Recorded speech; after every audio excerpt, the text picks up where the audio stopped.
यह महान पौराणिक गाथा कुरुक्षेत्र के उस भीषण और रक्त रंजित मैदान से आरंभ नहीं होती, जहां लाशों के ढेर लगे थे, बल्कि इसकी असली शुरुआत एक असहाय मां के गर्भ के भीतर दहकती हुई प्रतिशोध की आग से होती है। महाभारत का महायुद्ध भले ही अपनों के विनाश के साथ समाप्त हो चुका था, लेकिन हार और अपमान की ज्वाला अभी भी कुछ हृदयों में धधक रही थी। गुरु द्रोणाचार्य के पुत्र अश्वत्थामा ने पांडवों के वंश को समूल नष्ट करने के लिए ब्रह्मांड के सबसे घातक अस्त्र, ब्रह्मास्त्र, का प्रयोग किया था, जिसका लक्ष्य कोई जीवित योद्धा नहीं बल्कि उत्तरा के गर्भ में पल रहा वह मासूम और अजन्मा शिशु था, जो पांडव वंश की अंतिम आशा था। कल्पना कीजिए, वह नन्हा जीव जो अभी इस दुनिया की रोशनी भी नहीं देख पाया था, उसे भस्म करने के लिए सृष्टि की सबसे विध्वंसकारी शक्ति छोड़ दी गई थी। जैसे ही वह ब्रह्मास्त्र गर्भ को चीरने ही वाला था, वहां एक ऐसी अलौकिक घटना घटी जिसने नियति को बदल दिया। स्वयं योगेश्वर श्रीकृष्ण ने एक सूक्ष्म रूप धारण किया, जो मात्र अंगूठे के आकार का था, और उत्तरा के गर्भ में प्रविष्ट हो गए। उन्होंने अपने सुदर्शन चक्र की शीतल आभा से उस प्रचंड अग्नि को शांत कर दिया और उस बालक को जीवनदान दिया। यही कारण है कि उस बालक का नाम विष्णुरात पड़ा, जिसका अर्थ है जिसे स्वयं भगवान विष्णु ने बचाया हो। लेकिन विडंबना देखिए, जिस बालक को साक्षात ब्रह्मास्त्र नहीं मार सका, उसके भाग्य में एक साधारण सर्प का विष लिखा था। यही बालक आगे चलकर चक्रवर्ती सम्राट परीक्षित के नाम से विख्यात हुआ, जो वीर अभिमन्यु का पुत्र और अर्जुन का प्रतापी पोता था।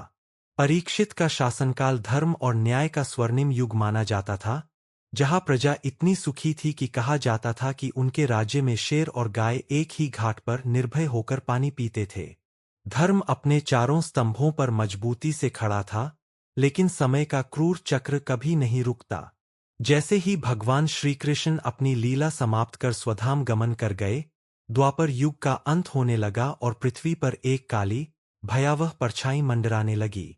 यह परछाई और कुछ नहीं, बल्कि कलयुग का आगमन था। एक दिन महाराज परीक्षित अपनी दिग्विजय यात्रा के दौरान सरस्वती नदी के तट पर पहुंचे, जहां उन्होंने एक हृदय विदारक दृश्य देखा। एक काले रंग का, क्रूर दिखने वाला व्यक्ति, जो राजा के वेश में था, एक असहाय बैल और एक रोती हुई गाय को निर्दयता से लात मार रहा था। वह बैल कोई साधारण पशु नहीं, बल्कि साक्षात धर्म का स्वरूप था, जिसके 3 पैर तप, शौच और दया टूट चुके थे और वह केवल एक पैर यानी सत्य के सहारे कांप रहा था। वह गाय स्वयं पृथ्वी थी, जो अधर्म के बढ़ते बोझ से व्यथित होकर अश्रु बहा रही थी। राजा परीक्षित पांडवों के वंशज थे और उनके रक्त में अन्याय के विरुद्ध लड़ने का संस्कार था। उन्होंने तुरंत अपनी तलवार निकाली और उस दुष्ट व्यक्ति पर गरजते हुए बोले कि उनके राज्य में निर्दोषों को सताने वाले का अंत निश्चित है। वह दुष्ट व्यक्ति स्वयं कली यानी कलयुग था, जो राजा के क्रोध के सामने अपनी मृत्यु को साक्षात खड़ा देख रहा था। कली ने तुरंत अपनी चालाकी दिखाई और राजसी वस्त्र उतारकर राजा के चरणों में गिर पड़ा और प्राणों की भिक्षा मांगने लगा। राजा परीक्षित एक उदार क्षत्रिय थे और क्षत्रिय धर्म के अनुसार शरणागत शत्रु का वध करना पाप माना जाता है। उन्होंने अपनी तलवार म्यान में रख ली और यही वह क्षण था जिसने मानव जाति का भविष्य और इतिहास सदैव के लिए बदल दिया। यदि उस दिन परीक्षित ने कलयुग का अंत कर दिया होता, तो आज दुनिया का स्वरूप कुछ और ही होता। राजा ने कली को अपने राज्य से बाहर जाने का आदेश दिया, लेकिन कली ने बड़ी चतुराई से विनती की कि हे राजन, आपका साम्राज्य तो पूरी पृथ्वी पर फैला है, मैं कहाँ जाऊं? मुझे रहने के लिए कुछ विशिष्ट स्थान प्रदान करें। राजा परीक्षित ने सोच विचार कर कली को रहने के लिए 4 स्थान दिए: द्यूत, जुआ, मदिरापान, नशा, व्यभिचार, अनैतिकता और हिंसा। कली बहुत चतुर था, उसने कहा कि महाराज, ये चारों स्थान तो अत्यंत अपवित्र और घृणित है। मुझे कोई ऐसा स्थान दीजिए जो प्रतिष्ठित और सुंदर हो। यहीं पर विधि के विधान ने अपना खेल खेला और राजा के मुख से अनजाने में निकल गया स्वर्ण, सोना। राजा को लगा कि उन्होंने समस्या सुलझा दी है, लेकिन वे यह भूल गए कि स्वर्ण में वे चारों दोष यानी असत्य, मद, काम और वैर अपने आप समाहित हो जाते हैं। कली अत्यंत प्रसन्न हुआ क्योंकि सोना तो हर घर की तिजोरी और हर राजा के मुकुट में होता है। उसे अब राजा के मस्तिष्क तक पहुंचने का सीधा मार्ग मिल गया था। कुछ समय बाद राजा अपने महल के प्राचीन खजाने का निरीक्षण कर रहे थे, जहां उनकी दृष्टि जरासंध के उस स्वर्ण मुकुट पर पड़ी जिसे पांडवों ने भीम के माध्यम से प्राप्त किया था। वह सोना अधर्म और रक्तपात से कमाया गया था। जैसे ही राजा ने वह मुकुट अपने सिर पर धारण किया, कलयुग ने उनकी बुद्धि को अपने वश में कर लिया।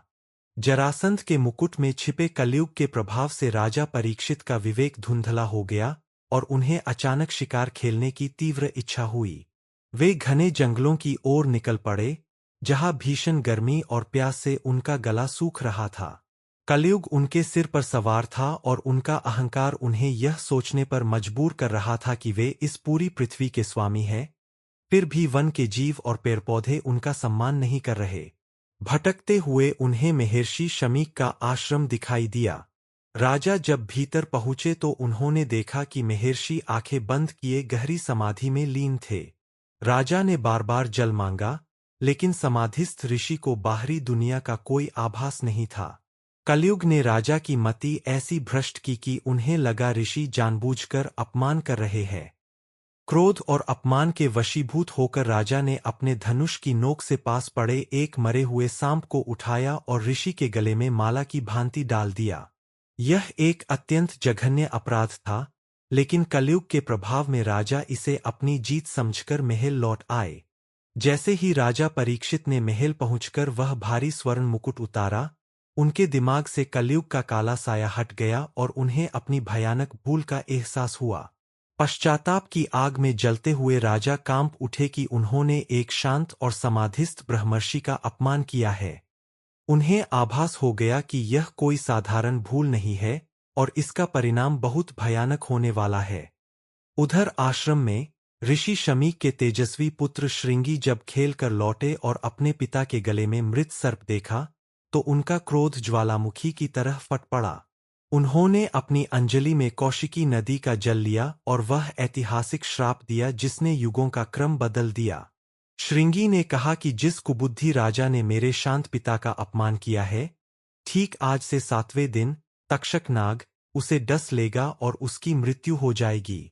जब यह समाचार राजा तक पहुंचा, तो उन्होंने इसे ईश्वर का दंड मानकर स्वीकार किया और अपने पुत्र जन्मेजय को राजपाट सौंपकर मोक्ष की राह पर निकल पड़े। राजा परीक्षित ने अपने जीवन के शेष 7 दिन गंगा के पावन तट पर व्यतीत करने का निश्चय किया।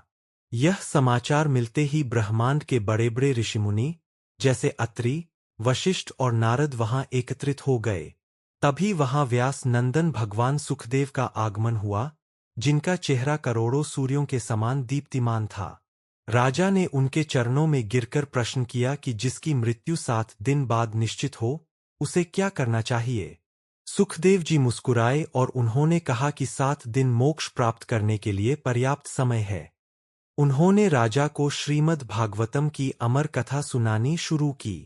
एक तरफ ज्ञान की गंगा बह रही थी और दूसरी तरफ पाताल लोक के अंधकार से निकलकर तक्षक नाग अपनी विनाशकारी यात्रा पर चल पड़ा था। तक्षक का उद्देश्य केवल राजा को डसना नहीं था, बल्कि ऋषि के श्राप की मर्यादा बनाए रखना था। रास्ते में तक्षक नाग का सामना कश्यप मुनि से हुआ, जो विश्वविद्या के महान ज्ञाता थे और राजा को बचाने जा रहे थे। तक्षक ने अपनी शक्ति दिखाने के लिए एक विशाल वट वृक्ष को डसा, जो पल भर में जलकर राख हो गया। लेकिन कश्यप मुनि ने अपने मंत्रों की शक्ति से उस राख से पुनः हराभरा पेड़ खड़ा कर दिया। तक्षक समझ गया कि वह बल से कश्यप को नहीं रोक सकता, इसलिए उसने छल का सहारा लिया। उसने कश्यप को अपार धन और स्वर्ण का लालच दिया, और चूंकि राजा की आयु वास्तव में पूर्ण हो चुकी थी, कश्यप मुनि धन लेकर लौट गए। एक बार फिर स्वर्ण ने राजा की रक्षा के कवच को भेद दिया था। इधर गंगा के तट पर राजा को एक ऊंचे स्तंभ वाले महल में रखा गया था, जहां परिंदा भी पर नहीं मार सकता था, लेकिन नियति को कुछ और ही मंजूर था। अंतिम दिन, जब सूर्य अस्त होने वाला था, तक्षक नाग ने ब्राह्मण का वेश धारण कर अपने साथियों को फल फूल की टोकरियां लेकर राजा के पास भेजा। राजा परीक्षित ने उन फलों को स्वीकार किया।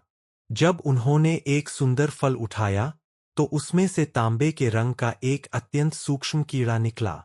राजा परीक्षित, जिन्हें सुखदेव जी के ज्ञान से अब मृत्यु का कोई भय नहीं था, उन्होंने उस कीड़े को अपनी गर्दन पर रख लिया। उसी क्षण वह छोटा कीड़ा एक विशाल और भयानक नाग, तक्षक, के रूप में प्रकट हुआ। तक्षक की फुफकार से आकाश दहिल उठा और उसने राजा को डस लिया। विष की अग्नि इतनी तीव्र थी कि राजा का शरीर और वह स्तंभ महल तुरंत भस्म हो गया। लेकिन आश्चर्य की बात यह थी कि डसने से पहले ही राजा परीक्षित ने अपनी आत्मा को योगबल से शरीर से मुक्त कर लिया था और वे मोक्ष को प्राप्त कर चुके थे। राजा परीक्षित की मृत्यु के साथ ही पृथ्वी पर कलयुग के पैर पूरी तरह जम गए, क्योंकि अब उसे रोकने वाला कोई धर्मपालक राजा नहीं बचा था। परीक्षित की मृत्यु का बदला लेने के लिए उनके पुत्र जन्मेजय ने सर्प सत्र यज्ञ का आयोजन किया, जिसमें दुनिया भर के सांप जलकर भस्म होने लगे। लेकिन अंततः यह कथा हमें यह सिखाती है कि मृत्यु सत्य है और इसे कोई टाल नहीं सकता। कलयुग का जो प्रभाव आज हम अपने समाज में देखते हैं, लालच, झूठ और अशांति, उसकी जड़ें उसी स्वर्ण मुकुट में थीं। आज के समय में तक्षक कोई सांप नहीं, बल्कि हमारे भीतर का लालच और क्रोध है। लेकिन इस कलयुग के जहर से बचने का एकमात्र मार्ग वह ज्ञान है जो सुखदेव जी ने परीक्षित को दिया था। यह कहानी हमें याद दिलाती है कि एक पल का क्रोध और अहंकार पीढ़ियों का इतिहास बदल सकता है। इसलिए मनुष्य को सदैव अपने कर्मों और वाणी के प्रति सजग रहना चाहिए।